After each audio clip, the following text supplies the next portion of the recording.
Halo, selamat siang. Salam sehat untuk kita semua. Halo untuk para penggemar latihan beban, penggemar olahraga resistance training atau latihan ketahanan. Semoga kita diberi kesehatan dan kekuatan selalu. Saya ingin coba ngobrol. Saya coba untuk menyampaikan seputar food supplement, khususnya food supplement BCAA. Kita sering mendengarnya ya. Sebelumnya kita pasti sering dengar tentang protein. Apa sih protein? Protein adalah salah satu makronutrisi atau nutrisi yang kebutuhannya bagi tubuh itu cukup besar. Di antara 3 makronutrisi yaitu karbohidrat, protein, dan lemak.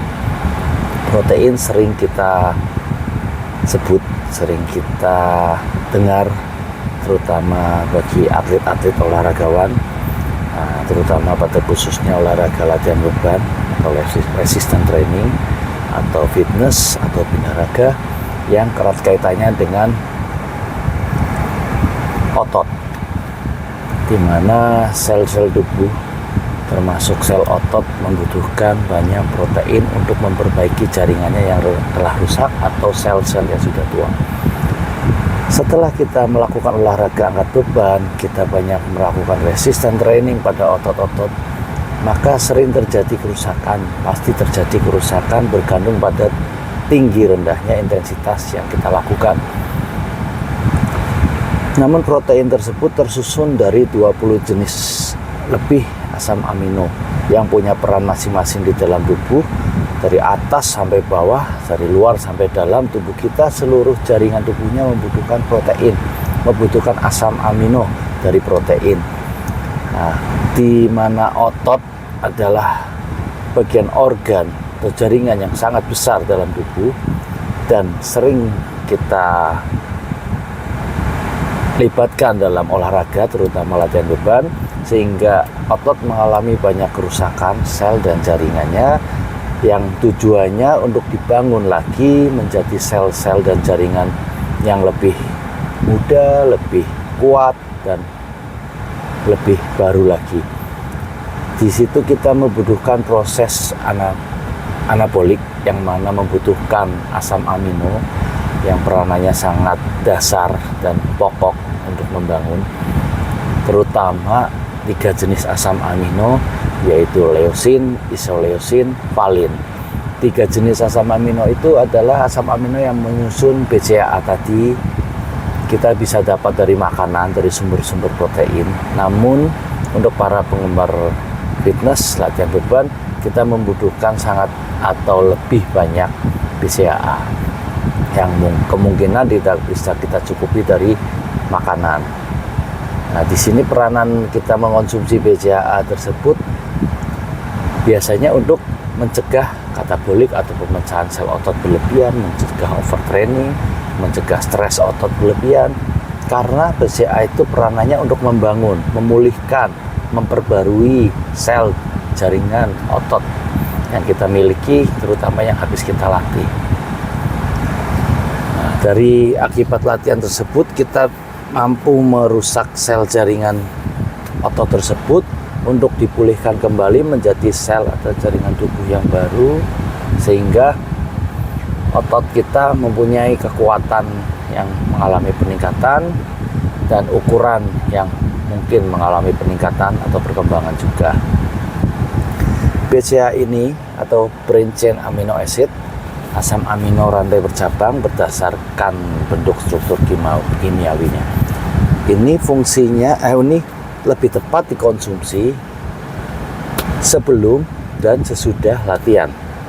Namun tidak ada kewajiban untuk jam, untuk waktu kita mengonsumsinya, karena kita bisa mengonsumsinya kapan saja. Sedangkan kita untuk pelaku olahraga latihan beban dengan intensitas yang tinggi, kita kan membutuhkan cadangan asam amino yang cukup, karena kita akan melibatkan kerja otot yang sangat berat. terutama dan juga setelah latihan akibat latihan beban yang intensitasnya tinggi, sehingga kita harus segera secepat mungkin memperbaiki sel jaringan otot tersebut yang telah rusak. Jadi suplemen apa sih yang paling penting untuk olahraga latihan beban? Kalau menurut saya, satu, kita lihat dari makronutrisi dulu. Makronutrisinya adalah protein. Dari protein tersebut kita butuh semua asam amino untuk seluruh jaringan tubuh, organ-organ tubuh. Namun jika kita melakukan intensitas latihan beban yang berat, selain protein, misal dari whey protein, kita juga butuh tambahan 3 jenis asam amino tadi, yaitu BCAA, leusin, isoleucin, dan valin, untuk memperbaiki jaringan otot yang kerusakannya paling banyak di dalam tubuh setelah latihan beban. Maka kita butuh yang namanya suplemen BCAA. Bisa dikonsumsi sebelum, sesudah latihan, atau selama latihan, di tengah-tengah latihan, ataupun malam hari, siang hari, sore, karena dikonsumsi berdasarkan kecukupan tubuh akan asam amino atau akan protein, tergantung dari pola makannya. Jika pola makan kita sudah baik, kita tidak membutuhkan suplementasi terlalu banyak, itu akan lebih baik. Namun jika pola makan kita kurang baik, akibat bukan karena kita cuek ya, namun akibat kesibukan, sulitnya mencari atau menyediakan makanan yang tinggi protein, maka disitulah kita butuh lebih banyak suplementasi protein atau asam amino. Mungkin seperti itu kurang lebihnya, walaupun tidak terlalu detail, namun mungkin bisa menjawab beberapa pertanyaan-pertanyaan yang sering datang ke saya atau ke kita semua tentang suplemen untuk fitness. Oke, selamat siang, selamat beraktivitas, semoga bermanfaat. Terima kasih.